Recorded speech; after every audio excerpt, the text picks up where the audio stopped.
Guys, meron lang ako ipapakita sa inyo. Minsan kasi nakisakay ako sa sakyan ng isa naming kaibigan. At meron ako napansin sa windshield niya nakakaiba. Nagmasdan nyo.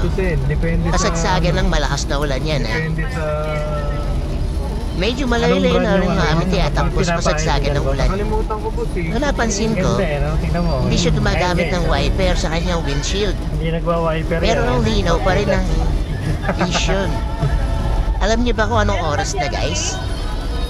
Mag-alas 6 na ng hapon. Pagmasdan niyo. Cyrus, meron ba sila? Wala. Ang linaw ng kanyang windshield, hindi ba? Hindi ka rin sila Cyrus. Mga kamis, hindi po ba?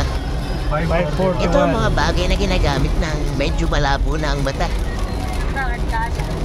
Kahit di ka na mag-wiper, malinaw pa rin ang tingin mo sa kalsada. May problema lang tayo guys.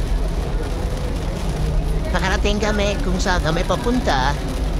Hindi ko na itanong kung anong brand yung ginamit niya. Kaya tanong ko na sa inyo, baka alam nyo kung anong produkto ito.